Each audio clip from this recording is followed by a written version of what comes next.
Assalamualaikum warahmatullahi wabarakatuh. Sebelum kita mulai, izinkan saya bertanya satu hal. Sudah berapa lama hatimu berjalan tanpa benar-benar pulang? Kita semua sibuk mencari cahaya di luar diri, padahal ada sinar yang selama ini mengetuk lembut dari dalam. Video ini bukan sekadar tontonan, ia adalah jalan pulang, jalan untuk mendengar kembali suara yang pernah kamu lupakan, suara dari dirimu yang paling dalam. Sebelum melangkah lebih jauh, tekan tombol subscribe sekarang, karena setiap pekan kita akan menapaki perjalanan ruhani yang bisa membuka mata batinmu satu demi satu. Jangan lewatkan satupun getaran cahaya yang bisa mengubah arah perjalanan jiwamu. Mari kita mulai, perlahan namun sepenuh kesadaran. Bab 1. Cermin pertama, kesadaran yang tidak pernah tidur. Ketika kau memejamkan mata di tengah malam, saat dunia mulai meredup dan hiruk-pikuk kehidupan mereda, ada sesuatu dalam dirimu yang tetap terjaga. Ia tidak pernah tidur, tidak pernah lengah, dan tidak pernah padam. Kesadaran itu seperti cahaya halus yang hidup di balik pikiranmu, bahkan ketika dirimu terlelap sekalipun. Ia menjadi saksi dari segala gerak, segala rasa, dan segala lintasan yang muncul dalam batinmu. Dan justru di sanalah letak rahasia pertama untuk mengenal Allah. Bahwa sebelum kau memahami apapun, kau harus mengenali siapa yang sedang memperhatikan seluruh pengalaman hidupmu. Jika kau memperhatikan dengan lembut, kau akan menyadari bahwa ada pengamat di balik pikiranmu. Saat sedih datang, ia yang merasakan. Saat bahagia muncul, ia yang menyaksikan. Bahkan ketika hatimu terasa hampa, tetap ada sesuatu yang melihat kehampaan itu. Ia bukan pikiranmu, bukan emosimu, bukan tubuhmu. Ia adalah dirimu yang lebih dalam. Dirimu yang tidak berubah meskipun segala hal di sekitarmu berubah. Para arif menyebutnya sebagai ser, rahasia cahaya yang ditanamkan Allah ke dalam setiap jiwa. Dan selama ini, kau hidup bersama rahasia itu tanpa pernah benar-benar mengenalnya. Ketika kesadaran itu mulai kau perhatikan, dunia di dalam dirimu perlahan berubah. Kau mulai melihat bahwa hidup ini lebih dari sekadar reaksi spontan terhadap peristiwa. Ternyata setiap kejadian, setiap bisikan hati, dan setiap gejolak rasa adalah pelajaran yang halus. Kau mulai memahami bahwa Allah tidak hanya mengajar melalui ayat yang tertulis, tetapi juga melalui ayat yang hidup di dalam dirimu. Kesadaran itulah yang membaca, yang mendengar, yang memahami, dan kesadaran itu sendiri adalah nikmat yang sering dilupakan. Jika kau berani masuk ke dalam keheningan batinmu, kau akan melihat bahwa Allah sebenarnya sangat dekat, hanya saja kau jarang menoleh ke arahnya. Ada sebuah kedamaian lembut yang muncul ketika kau mulai menyadari siapa diri yang sedang memperhatikan hidupmu. Kedamaian yang tidak berasal dari luar, tidak bergantung pada situasi, tidak berubah meskipun dunia berubah. Kedamaian itu muncul dari kesadaran bahwa kau tidak pernah benar-benar sendiri, bahwa ada cahaya yang memandu langkahmu, membisikkan intuisi, dan menjaga hatimu dari gelapnya keputusasaan. Kesadaran inilah yang membuat seseorang mulai merasakan kehadiran ilahi tanpa harus menunggu momen sakral. Karena kehadiran itu sebenarnya telah menyertaimu sejak engkau diciptakan. Maka, langkah awal mengenal Allah bukan dengan hafalan, bukan dengan mencari pengalaman aneh, dan bukan dengan mengejar karamah. Langkah awal itu dimulai ketika engkau menenangkan hatimu, memperhatikan batinmu, dan bertanya dengan jujur, siapa yang sedang menyadari semua ini? Ketika pertanyaan itu mulai menyentuhmu, ketika batinmu mulai terbuka, maka engkau telah mengetuk pintu pertama dari perjalanan makrifat. Pintu yang selama ini paling dekat, tetapi paling sering kau abaikan. Pintu kesadaranmu sendiri. Bab 2. Nafas, tali halus yang menghubungkanmu dengannya. Setiap kali kau menarik nafas, ada kehidupan yang masuk tanpa perlu kau minta. Setiap kali kau menghembuskannya, ada sebagian rahasia yang keluar dari dirimu tanpa kau sadari. Di antara tarikan dan hembusan itulah, ada sesuatu yang lebih halus dari sekadar udara. Ada izin Allah yang terus mengalir, menjagamu agar tetap hidup. Nafasmu adalah ayat yang bergerak, ayat yang tidak tertulis namun terus bertasbih di dalam tubuhmu. Dan selama engkau hidup, ayat itu tidak pernah berhenti berzikir, bahkan ketika lisanmu diam, bahkan ketika pikiranmu kacau, bahkan ketika hatimu jauh darinya. Coba rasakan perlahan, nafasmu tidak pernah meminta persetujuanmu untuk bekerja. Ia tidak menunggu apakah kau sedang bahagia atau sedih, sedang sujud atau lalai, sedang dekat atau jauh dari Tuhan. Nafas itu tetap masuk, tetap keluar, tetap menghidupkan setiap sel tubuhmu dengan kasih sayang yang tidak pernah putus. Jika kau renungkan dengan lembut, kau akan mulai melihat bahwa nafas bukan hanya proses biologis. Ia adalah bukti lembut bahwa Allah sedang memeliharamu setiap detik tanpa henti. Betapa besar kasih sayang yang Dia alirkan, bahkan saat engkau tidak menyadarinya. Di dalam setiap tarikan nafas, ada ketenangan yang sebenarnya bisa kau rasakan.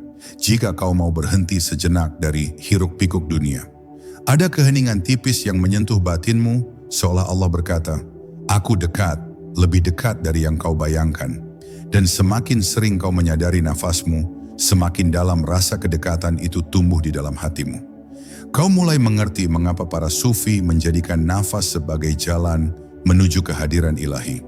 Karena nafas adalah jembatan antara dunia tubuh dan dunia ruh. Tempat dua alam bertemu dalam satu momen yang sunyi. Ketika seseorang belajar menyadari nafasnya, ia juga belajar menyadari hidupnya. Ia mulai melihat bahwa seluruh perjalanan ini adalah anugerah demi anugerah. Ia mulai memahami bahwa setiap detik adalah pemberian yang tidak boleh disia-siakan. Kesadaran itu mengubah cara ia berjalan, berbicara, dan merasakan dunia. Ia menjadi lebih hadir, lebih lembut, dan lebih dekat kepada Allah. Bukan melalui teori, tetapi melalui pengalaman batin yang muncul dari satu tarikan nafas yang disadari sepenuhnya. Maka, jika kau ingin mengenal Allah lewat dirimu sendiri, mulai dari hal yang paling dekat denganmu, nafasmu. Perhatikan ia dengan hati yang tenang, rasakan alirannya tanpa menilai apapun. Biarkan ia mengajarkanmu bahwa selama ini Allah tidak pernah menjauh. Dialah yang terus menghidupkanmu, detik demi detik, tanpa meminta apapun sebagai imbalan. Disitulah letak rahasia besar, bahwa perjalanan menuju Allah sebenarnya lebih dekat dari yang kau sangka. Karena setiap nafasmu adalah panggilan lembut untuk kembali padanya. Bab 3. Hati, ruang sunyi tempat cahaya diturunkan. Di dalam dirimu ada sebuah ruang yang tidak pernah tersentuh oleh tangan, tidak pernah tersentuh oleh suara, namun dapat merasakan setiap getaran kehidupan. Ruang itu bernama hati, bukan sekadar segumpal daging, tetapi pusat kesadaran yang menjadi tempat Allah menurunkan ketenangan kepada hamba-Nya. Hati adalah wilayah paling halus dalam diri manusia. Ia bisa terasa luas seperti langit ketika Allah menghadirkan cahaya, namun bisa terasa sempit seperti lorong gelap ketika dunia menguasainya. Dan di ruang itulah segala perjalanan makrifat bermula dan berakhir. Jika engkau bersedia mendengarkan hati dengan lembut, engkau akan menyadari bahwa hati memiliki bahasanya sendiri. Ia berbicara melalui rasa. Rasa tenang, rasa gelisah, rasa tertarik, rasa ditolak, rasa tersentuh, rasa hampa. Setiap rasa itu datang bukan tanpa makna. Itu adalah cara Allah mendidik dan membimbingmu. Tetapi karena manusia terlalu sibuk mendengar suara dunia, mereka sering mengabaikan bahasa hati yang jauh lebih jujur. Padahal hati adalah cermin, dan cermin itu memantulkan sejauh mana posisi kita dari Tuhan. Ketika hati terang, engkau tahu engkau dekat. Ketika hati gelap, engkau tahu engkau mulai jauh. Hati juga adalah tempat turunnya ilham. Ketika engkau kebingungan, tiba-tiba muncul pemahaman dalam bentuk yang tidak dapat dijelaskan dengan logika. Ketika engkau tersesat, muncul arah yang muncul begitu saja dari dalam. Ketika engkau sedih, muncul ketabahan yang tidak kau sangka. Semua itu bukan kebetulan. Itu adalah sentuhan lembut Allah yang hadir melalui hatimu. Dan sentuhan itu hanya dapat dirasakan oleh mereka yang menjaga kebersihan batin, karena cahaya tidak akan turun pada hati yang penuh debu dunia. Jika hati adalah rumah, maka ia layak hanya untuk satu penguasa, Allah. Namun banyak hati dipenuhi tamu lain, ambisi, ego, dendam, kesombongan, cinta dunia, dan ketakutan. Semua itu membuat hati menjadi keruh, berat dan sesak. Ketika hati penuh dengan dunia, kehadiran ilahi menjadi sulit dirasakan. Tetapi saat hati mulai dibersihkan melalui zikir, syukur dan kesadaran, maka cahaya Allah mulai masuk sedikit demi sedikit. Hati menjadi lapang, tenang dan lembut. Dan di dalam kelembutan itu, engkau merasakan kedekatan yang sulit dijelaskan dengan kata-kata. Maka untuk mengenal Allah lewat dirimu sendiri, mulailah dengan merawat hati. Tenangkan ia, bersihkan ia, dengarkan ia. Karena hati adalah ruang sunyi tempat cahaya diturunkan. Jika ruang itu jernih, cahaya akan memancar tanpa engkau mencari. Jika ruang itu lapang, kehadiran Allah akan terasa tanpa engkau memanggil. Disitulah engkau akan memahami bahwa perjalanan menujunya bukanlah perjalanan mendaki, tetapi perjalanan kembali ke ruang terdalam dalam dirimu, tempat di mana Allah telah lama menunggu. Bab 4. Ketika suaramu ternyata bukan milikmu. Ada satu rahasia yang jarang disadari manusia. Suara yang keluar dari mulutmu bukan hanya getaran pita suara, bukan hanya hasil latihan berbicara sejak kecil, bukan hanya ekspresi pikiran yang muncul di kepala. Ada sesuatu yang jauh lebih dalam, lebih tua, lebih halus yang ikut berbicara melalui dirimu. Jika engkau duduk dalam hening dan memperhatikan benar-benar, engkau akan menemukan bahwa setiap kali engkau berbicara tentang kebaikan, tentang hikmah, tentang kasih sayang, ada bisikan lembut yang terasa bukan berasal dari dirimu sepenuhnya. Itu adalah pancaran dari Sang Pencipta yang menitipkan ilhamnya, mengalir perlahan melalui jalur yang tidak terlihat oleh mata dunia. Suara itu tidak pernah memaksa, tidak pernah berteriak, namun kehadirannya selalu membuat batinmu bergetar tanpa alasan yang jelas. Dan ketika engkau mulai menyadari bahwa ucapan baik yang terlahir dari dirimu bukan sepenuhnya milikmu, engkau mulai memahami bahwa Allah memiliki cara unik untuk menyampaikan cahayanya melalui lidah manusia. Kadang engkau berbicara sesuatu yang bahkan tidak kau rencanakan sebelumnya, namun tiba-tiba terasa tepat, menyentuh, menenangkan, seakan kalimat itu turun dari langit dan hanya menjadikan dirimu sebagai perantara. Di saat itulah engkau menyadari bahwa engkau hanyalah alat, hanya medium, hanya tempat lewatnya sesuatu yang jauh lebih besar dari kemampuanmu sendiri. Dan kesadaran ini tidak mengecilkanmu, justru membesarkan jiwamu, karena engkau paham bahwa Allah telah memilihmu menjadi cermin kecil dari kebesarannya. Namun manusia sering tertipu oleh keinginan untuk merasa hebat. Mereka mengira bahwa ucapan yang indah, nasihat yang dalam, kata-kata yang menyentuh hati adalah karena kemampuan pribadi, kecerdasan diri, atau pengalaman hidup. Padahal ketika cahaya ilahi ditarik kembali, maka lidah pun menjadi tumpul, hati menjadi kosong, dan kata-kata kehilangan ruhnya. Disinilah letak pelajaran terbesar yang membuat sebuah ucapan berpengaruh bukanlah pilihan katanya, tetapi siapa yang menggerakkan inspirasi di baliknya. Jika Allah hadir, maka kata-katamu menjadi hidup. Jika Allah menyingkir, maka kata-katamu menjadi mati. Dan di momen-momen tertentu dalam hidupmu, engkau pasti pernah merasa bahwa kata-kata tertentu seakan tidak direncanakan, tetapi justru menyelamatkan seseorang, menenangkan hati, atau membuka jalan baru bagi orang yang mendengarnya. Itu bukan kebetulan. Itu adalah cara Allah menunjukkan bahwa Dia lebih dekat kepada hambanya daripada yang selama ini hamba itu bayangkan. Dia menyalurkan kebaikan melalui siapapun yang bersedia menjadi wadah. Ketika engkau berbicara dengan hati yang bersih, engkau sebenarnya sedang memperdengarkan gema dari alam ruh, bukan dari pikiran duniawi. Maka sejak hari ini, masuklah lebih dalam ke dalam kesadaranmu sendiri. Perhatikan setiap kata yang keluar dari mulutmu, terutama ketika hatimu sedang jernih atau sedang hancur. Di titik-titik itulah Allah paling sering menitipkan suaranya. Jadikan lidahmu tempat turunnya ketenangan, bukan sumber luka. Jadikan ucapanmu jembatan cahaya, bukan bara yang membakar. Dan setiap kali engkau mengucapkan sesuatu yang baik, bisikan perlahan di dalam hatimu. Ini bukan milikku, ini adalah milikmu. Dan aku hanyalah tempat engkau menitipkan cahaya itu. Dengan begitu, engkau akan mengenal Allah lebih dekat, melalui suara yang ternyata selama ini hanya Ia pinjamkan.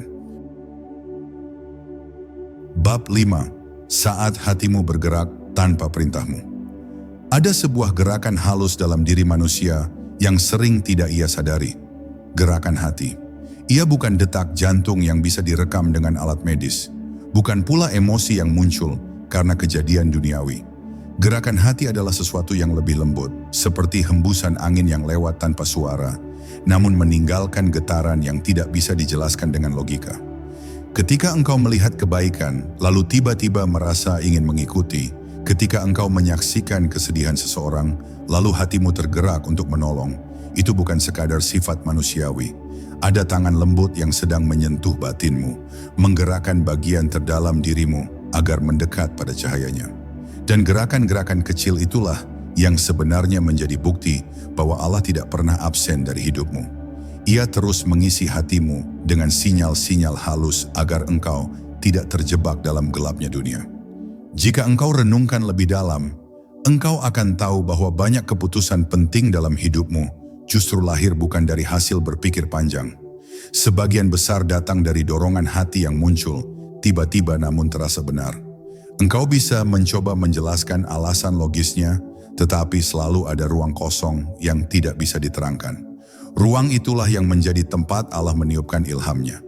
Ketika engkau memilih jalan kebaikan, meskipun sulit, ketika engkau menolak kezaliman meski menguntungkan, ketika engkau merasakan ketenangan saat mendekat kepadanya, itu semua adalah tanda bahwa hatimu sedang dipandu oleh sesuatu yang lebih tinggi daripada akal. Hanya mereka yang memperhatikan akan memahami bahwa gerakan hati adalah salah satu cara Allah berbicara tanpa suara. Namun manusia sering salah memahami. Mereka menyangka bahwa hati yang lembut adalah kelemahan, bahwa mudah tersentuh berarti rapuh, bahwa mudah tersadar berarti mudah digoyahkan. Padahal justru hati yang tidak bergerak itulah yang lemah, yang beku, yang kehilangan arah. Hati yang tidak lagi merespons kebaikan adalah hati yang kelelahan karena terlalu lama jauh dari sumber cahaya. Sedangkan hati yang peka, yang cepat tersentuh oleh firman-Nya, yang berubah saat mendengar kebenaran, itu adalah hati yang hidup. Dan hati yang hidup inilah yang menjadi kendaraan bagi ruh untuk mendekat kepada Penciptanya. Semakin hidup hatimu, semakin mudah Allah menggerakkannya menuju arah yang benar. Kadang engkau merasakan dorongan kuat untuk berdoa tanpa sebab yang jelas.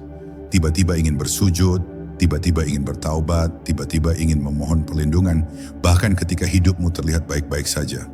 Itu bukan kecemasan, itu bukan ketakutan, itu adalah panggilan. Ada saat-saat tertentu di mana Allah mengetuk pintu hatimu dengan cara yang sangat lembut, seolah berkata, "Dekatlah kepadaku sebelum dunia menarikmu terlalu jauh." Mereka yang peka akan segera menjawab panggilan itu. Mereka yang lalai akan membiarkannya lewat begitu saja. Padahal itulah momen yang paling berharga dalam hidup seorang hamba. Maka mulai sekarang, jangan anggap biasa setiap gerakan kecil yang muncul dalam hatimu. Dengarkan suara lembut itu ketika ia mengajakmu menjauhi maksiat, ketika ia mengingatkanmu untuk bersyukur, ketika ia mengetukmu untuk memaafkan, ketika ia membuatmu ingin kembali kepada Tuhanmu. Karena gerakan hati bukanlah milikmu, ia adalah undangan. Undangan dari Dia yang menciptakanmu, yang mengenalmu lebih dari dirimu sendiri, dan yang ingin engkau kembali kepadanya melalui jalan yang ia gerakkan dari dalam dirimu. Bab 6. Ketika keheningan menjadi guru yang paling jujur. Ada satu ruang di dalam diri manusia yang sering ia abaikan. Ruang keheningan. Bukan hening karena tidak ada suara, bukan pula sepi karena tidak ada manusia, tetapi keheningan batin yang muncul ketika engkau berhenti melawan hidup dan mulai mendengarkan apa yang selama ini ingin disampaikan oleh jiwamu sendiri. Dalam keheningan seperti inilah, sesuatu yang tidak pernah terdengar sebelumnya mulai muncul ke permukaan. Engkau merasakan bisikan yang tidak seperti pikiran sehari-hari. Ia jauh lebih dalam, lebih jernih, dan lebih jujur. Itulah keheningan yang Allah tanamkan, agar engkau dapat melihat dirimu tanpa kebisingan dunia. Dan saat engkau masuk ke dalamnya, engkau akan merasa seperti pulang ke rumah yang selama ini tidak tahu sedang menunggumu. Jika engkau duduk dalam hening tanpa menuntut apapun, engkau akan menyadari bahwa banyak kegelisahanmu selama ini bukan berasal dari keadaan, tetapi dari suara-suara pikiranmu sendiri. Engkau dikejar oleh bayangan masa lalu, dihantui kekhawatiran tentang masa depan, diburu ekspektasi orang-orang di sekitarmu. Namun ketika semuanya mereda dan engkau masuk ke ruang sunyi itu, tiba-tiba semua ketakutan terlihat kecil. Yang sebelumnya tampak berat menjadi ringan, yang sebelumnya membingungkan menjadi jelas. Keheningan membuka kebenaran yang sulit dijangkau oleh pikiran yang berisik. Dan perlahan engkau mulai merasakan bahwa ada satu kehadiran lembut yang sedang mendekat, kehadiran yang begitu damai, seakan memeluk seluruh kegelisahanmu tanpa bicara apa-apa. Sebenarnya, banyak manusia tidak berani masuk ke dalam keheningan karena mereka takut melihat diri sendiri. Mereka takut bertemu dengan luka lama yang belum sembuh, takut mendapati bahwa selama ini mereka hidup terburu-buru, takut menyadari betapa kosongnya hati tanpa hubungan dengan Tuhan. Padahal justru di sanalah penyembuhan dimulai. Keheningan adalah cermin yang paling jujur. Ia tidak bisa dibohongi. Ia memperlihatkan ruang yang gelap dalam diri, namun dengan cara yang lembut seakan berkata, "Tidak apa-apa, lihatlah aku. Aku ada supaya engkau pulang." Dan ketika engkau berani menatapnya, engkau akan menemukan bahwa Allah sedang menuntunmu untuk melihat apa yang harus disembuhkan, apa yang harus dilepaskan, dan apa yang harus diperbaiki. Dalam diam yang paling dalam, engkau akan menemukan pengalaman yang mungkin belum pernah engkau sadari. Keheningan itu ternyata bukan kosong. Ia penuh. Penuh dengan ketenangan, dengan kehadiran, dengan cahaya yang terasa tidak berasal dari dunia. Kadang engkau merasakan getaran halus yang sulit dijelaskan. Seakan ada sesuatu yang sedang bergerak dalam batinmu, membersihkan apa yang selama ini menghalangimu untuk merasakan kedekatan dengan Tuhan. Di saat seperti itu, engkau akan menyadari bahwa Allah tidak hanya hadir dalam lantunan doa, tidak hanya dalam kata-kata, tidak hanya dalam ayat-ayat yang engkau baca. Ia juga hadir dalam diam. Bahkan dalam diam, ia lebih dekat daripada ketika engkau sibuk mencarinya lewat suara dunia. Maka biasakanlah memberi dirimu waktu untuk diam. Tidak usah lama, tidak usah rumit. Cukup beberapa saat di mana engkau membiarkan jiwamu bernapas tanpa tuntutan. Duduklah, tenangkan tubuhmu, dan biarkan keheningan mengajarimu apa yang tidak bisa diajarkan oleh manusia. Jika engkau merasakan ketenangan yang turun tanpa alasan, ketahuilah bahwa itu adalah sapanya. Jika engkau tiba-tiba merasa mengerti sesuatu padahal tak ada yang menjelaskan, itu adalah bimbingannya. Dan ketika engkau keluar dari keheningan itu dengan hati yang lebih ringan, lebih lapang, lebih damai, ketahuilah bahwa engkau baru saja bertemu dengan Allah lewat jalan yang paling sunyi, tetapi juga yang paling pasti. Bab 7. Cahaya yang muncul saat engkau berhenti mencari. Ada satu rahasia besar yang hanya dipahami oleh orang-orang yang menempuh perjalanan batin. Cahaya itu justru muncul ketika engkau berhenti mencarinya dengan gelisah. Selama ini engkau mungkin berusaha keras menemukan ketenangan, kebijaksanaan, atau petunjuk dari Allah dengan berbagai cara, membaca banyak buku, mendengarkan banyak nasihat, mengejar banyak guru. Namun ada saatnya semua pencarian itu terasa buntu. Bukan karena jalannya salah, tetapi karena engkau terlalu sibuk bergerak hingga lupa diam. Seperti air keruh yang tidak akan pernah jernih selama terus diaduk, hatimu pun tidak akan pernah menangkap cahaya selama ia tidak diberi kesempatan untuk diam. Dan ketika engkau akhirnya berhenti, ketika engkau menyerah bukan karena putus asa tetapi karena sadar bahwa yang engkau cari bukan di luar, saat itulah cahaya itu muncul perlahan, seperti fajar yang menyentuh bumi tanpa suara. Dalam keheningan berhenti itu, engkau mulai menyadari bahwa pencarian yang selama ini engkau lakukan sebenarnya sedang diarahkan oleh Allah. Ia membiarkanmu mencari ke sana dan kemari, agar engkau tahu bahwa tidak ada tempat yang lebih selesai selain diri sendiri. Engkau mungkin pernah bertanya, mengapa sulit sekali menemukan ketenangan? Jawabannya sederhana, karena engkau mencarinya dalam jejak-jejak dunia, bukan dalam ruang yang Allah tanamkan di dalam batinmu. Ketika engkau berhenti bergerak dan mulai mendengarkan, engkau akan merasakan sesuatu yang sebelumnya tidak pernah terasa. Kehadiran lembut yang tidak menuntut apapun darimu, hanya menunggu engkau mengakui bahwa dirimu selama ini tidak pernah sendirian. Disitulah petunjuk itu turun, bukan sebagai kata-kata, tetapi sebagai rasa yang menenangkan. Dan perlahan engkau mulai melihat bahwa bahwa segala yang terjadi dalam hidup, bahkan hal-hal yang engkau anggap kebetulan, ternyata adalah potongan-potongan skenario yang ditulis agar engkau pulang kepadanya. Rasa sedih yang tiba-tiba datang, kehilangan yang membuatmu hancur, jalan buntu yang membuatmu berhenti, semua itu bukan hukuman. Itu adalah bentuk bimbingan paling halus yang Allah berikan ketika engkau terlalu jauh dari cahaya. Dia tidak perlu memanggilmu dengan suara keras. Cukup dengan menggoyahkan hidupmu sedikit saja agar engkau menengok ke dalam. Karena dalam dirimulah letak pintu yang selama ini engkau cari di luar. Dan ketika engkau mulai menyadari pola ini, engkau akan merasakan kehadiran Tuhan bukan hanya dalam doa, tetapi dalam setiap kejadian yang Ia gerakan dengan sempurna. Ada sebuah ketenangan yang hanya muncul setelah engkau berhenti menyusun rencana untuk menemukan Tuhan. Bukan berarti engkau tidak lagi berusaha, tetapi engkau mulai memahami bahwa jalan menujunya bukan dibangun oleh tanganmu sendiri. Jalan itu dibukakan olehnya. Ketika engkau berhenti mencari dengan gelisah, engkau mulai melihat dengan jelas. Seperti seseorang yang berhenti menggosok matanya dan akhirnya bisa melihat cahaya di depannya. Begitu pula dengan batinmu, ia baru bisa memantulkan cahaya ketika engkau berhenti memaksa diri untuk mencapainya. Dalam keadaan itu, engkau akan merasakan sesuatu yang tidak bisa dijelaskan. Sebuah ketenangan yang tidak datang dari dunia, tetapi dari Dia yang menciptakan dunia. Maka jika engkau merasa pencarianmu belum menemukan ujung, jangan terburu-buru menganggap dirimu gagal.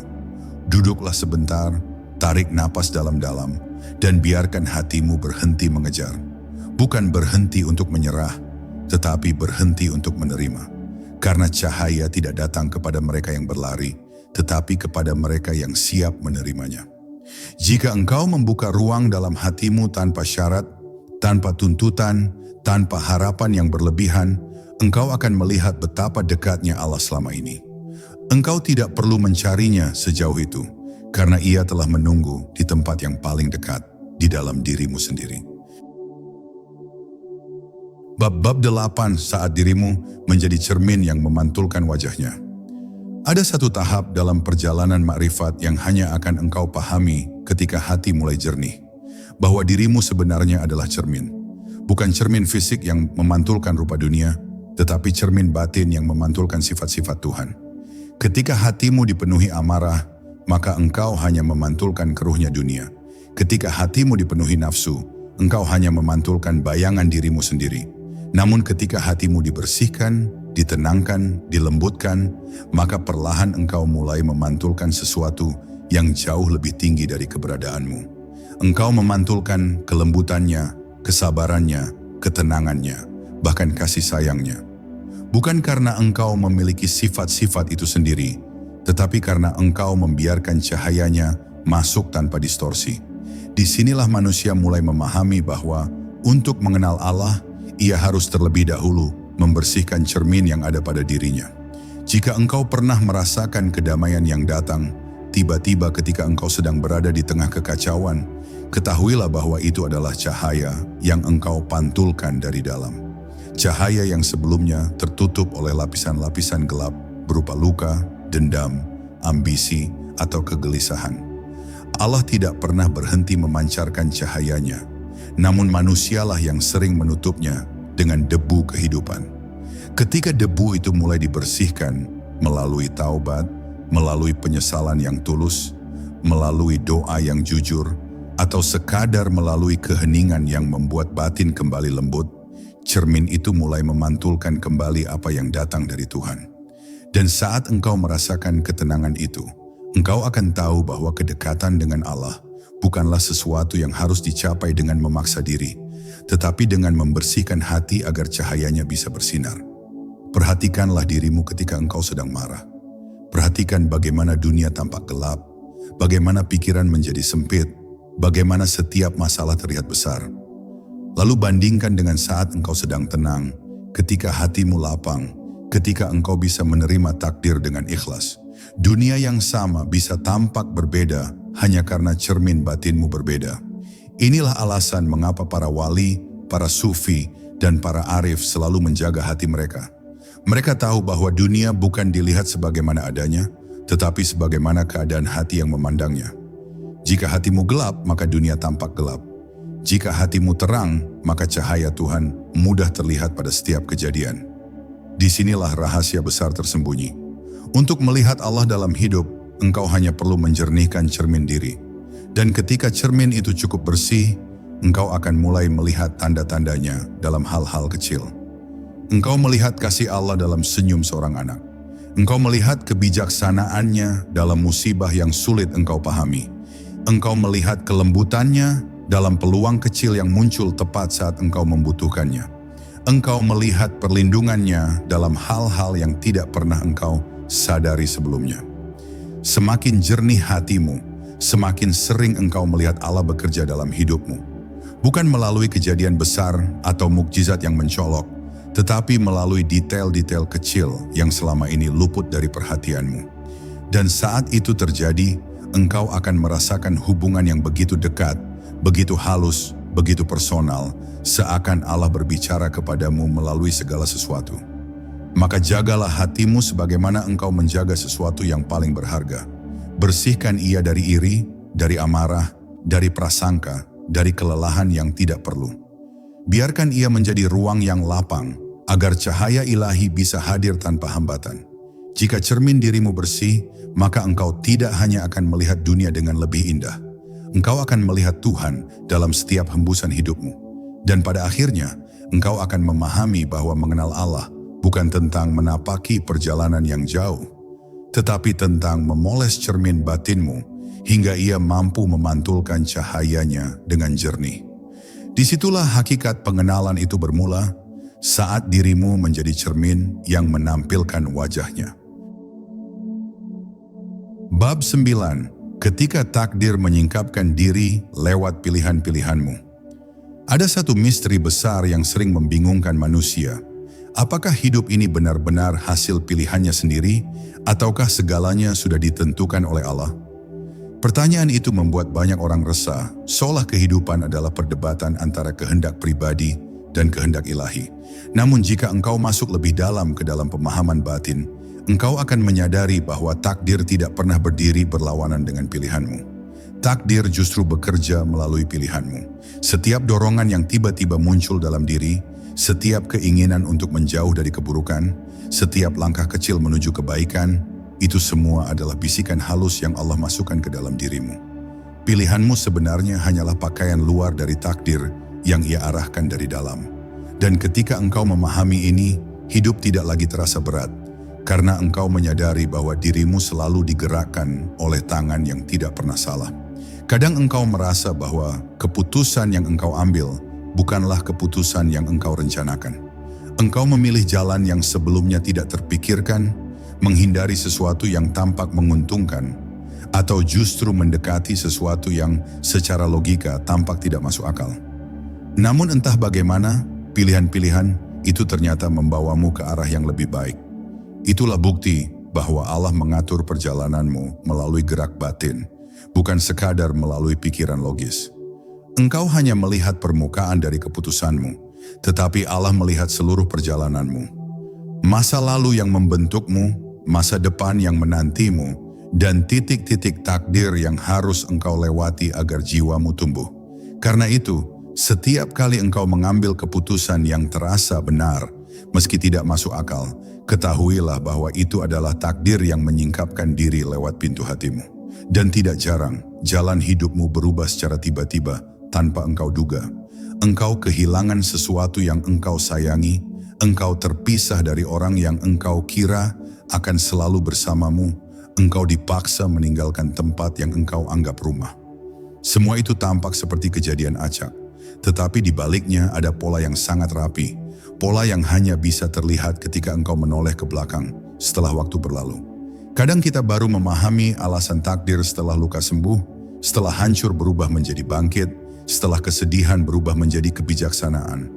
Allah tidak pernah mengatur sesuatu tanpa tujuan, hanya saja tujuan itu seringkali tersembunyi dari manusia yang terlalu sibuk meratapi apa yang hilang. Namun bagi mereka yang sabar, setiap kejadian akhirnya terlihat sebagai satu bagian dari perjalanan pulang kepadanya. Ada kalanya, engkau merasa bahwa hidupmu tersesat. Engkau bingung, engkau ragu, Engkau tidak tahu harus kemana. Justru pada saat-saat seperti itulah Allah sedang mengarahkanku yang paling kuat. Ketika semua rencana runtuh, ketika semua jalan buntu, ketika semua suara dalam diri menyerah, disitulah engkau membuka ruang bagi bimbingan ilahi masuk. Karena manusia yang terlalu yakin dengan arah hidupnya sendiri sering menutup telinga dari petunjuk Tuhan. Maka Allah mendiamkan dunia di sekitarmu, merontokkan peganganmu satu persatu, agar engkau kembali bergantung kepadanya. Dan ketika engkau akhirnya tunduk, ketika engkau menyerah tanpa kehilangan harapan, di saat itulah jalan baru terbuka. Jalan yang tidak engkau rencanakan, tetapi ternyata itulah jalan yang engkau butuhkan. Maka ketahuilah, takdir tidak pernah benar-benar misterius bagi mereka yang mau memperhatikan. Allah tidak menyembunyikan takdirnya, Ia hanya menuliskannya lewat bahasa yang berbeda. Kadang melalui perasaan, kadang melalui kejadian, kadang melalui kehilangan, kadang melalui keajaiban kecil yang sering engkau abaikan. Bab 10, di ujung pencarian, engkau menemukan dirimu sebagai ayatnya. Ada satu titik dalam perjalanan panjang manusia mengenal Tuhan, titik yang tidak dicapai dengan banyak membaca, tidak ditaklukkan dengan banyak bicara, dan tidak digenggam dengan kekuatan akal. Titik itu hanya hadir ketika seluruh perjalanan, baik yang manis maupun yang pahit, telah melebur menjadi satu pemahaman bahwa dirimu sendiri adalah ayat. Ayat yang hidup, ayat yang bergerak, ayat yang terus berubah namun selalu menuju satu arah, kembali kepada Allah. Ketika engkau mencapai titik ini, engkau tidak lagi mencari tanda-tanda Tuhan di luar dirimu. Engkau tidak lagi mengejar pengalaman spiritual yang luar biasa, tidak lagi menuntut mukjizat, sebab engkau sadar napasmu adalah ayat, hatimu adalah ayat, perjalananmu adalah ayat. Dan ketika engkau melihat dirimu sebagai ayat yang Allah cipta dengan penuh hikmah, engkau akan menemukan ketenangan yang tidak tergoyahkan oleh keadaan apapun. Pada tingkat ini, engkau tidak lagi melihat hidup sebagai sesuatu yang harus selalu dimenangkan. Engkau tidak lagi memaksa segala sesuatu berjalan sesuai keinginan. Sebab engkau mulai memahami bahwa kehidupan bukan sekadar rangkaian peristiwa, tetapi rangkaian pengajaran. Setiap luka mengajarkan kelembutan, setiap kehilangan mengajarkan penerimaan, setiap kegagalan mengajarkan kebijaksanaan, dan setiap kegembiraan mengajarkan syukur. Engkau mulai membaca hidup layaknya kitab yang terbuka, di mana halaman-halamannya ditulis bukan dengan tinta, tetapi dengan pengalaman yang membentuk jiwamu. Dan ketika engkau membaca kitab hidup itu dengan mata hati yang jernih, engkau akan melihat bahwa semua itu adalah cara Allah berbicara kepadamu, mengajarkanmu, dan menuntunmu tanpa henti. Di momen tertentu engkau akan mulai merasakan bahwa Allah tidak hanya hadir ketika engkau berdoa, atau ketika engkau bersujud, atau ketika engkau membaca ayat suci. Engkau mulai merasakan bahwa Ia juga hadir dalam langkahmu yang letih, dalam ingatanmu yang sedih, dalam gerak jiwamu yang mencari arah. Bahkan dalam kesunyian yang dulu engkau hindari, kini engkau melihatnya sebagai tempat terbaik untuk merasakan kehadirannya. Engkau tidak lagi menganggap Allah sebagai sosok yang jauh, tidak tersentuh, dan hanya bisa ditemui melalui upacara ibadah formal. Engkau merasakan bahwa Allah lebih dekat dari siapapun yang pernah engkau kenal. Lebih dekat dari jarak antara pikiran dan perasaanmu sendiri. Kedekatan itu tidak lagi menjadi pengetahuan, tetapi pengalaman. Lalu muncullah satu kesadaran yang paling dalam, bahwa mengenal Allah bukanlah perjalanan menanjak yang melelahkan, melainkan perjalanan pulang. Pulang kepada fitrahmu, pulang kepada cahaya yang sejak awal telah Ia tiupkan ke dalam dirimu. Pulang kepada keheningan tempat ruhmu pertama kali mengenal Tuhannya. Dan setiap langkah dalam perjalanan itu, bahkan langkah yang engkau anggap salah, ternyata tetap mengarah ke tujuan. Allah tidak menghitung kesalahanmu sebanyak engkau mengingatnya. Ia hanya melihat apakah engkau terus kembali kepadanya. Dan semakin engkau pulang, semakin jelas engkau melihat bahwa semua yang terjadi dalam hidupmu adalah cara Allah mengajakmu kembali, bukan menjauhkanmu. Pada akhirnya, engkau akan berdiri di ambang satu pemahaman yang membuat seluruh perjalananmu terasa ringan. Bahwa Allah tidak pernah pergi. Yang pergi hanyalah perhatianmu. Yang terpalingkan hanyalah hatimu. Ketika semuanya kembali, Ketika perhatianmu kembali tertuju kepadanya, ketika hatimu kembali lembut, ketika dirimu kembali jujur, engkau akan menyadari bahwa hubunganmu dengan Allah tidak pernah benar-benar putus. Dan kini, bila ada satu cahaya kecil yang menyala dalam hatimu, itu tandanya perjalanan ini tidak sia-sia. Teruslah jaga nyala itu, biarkan ia tumbuh dan temani langkahmu kembali kepada Dia. Sampai jumpa di perjalanan selanjutnya. Semoga nurnya selalu menjagamu.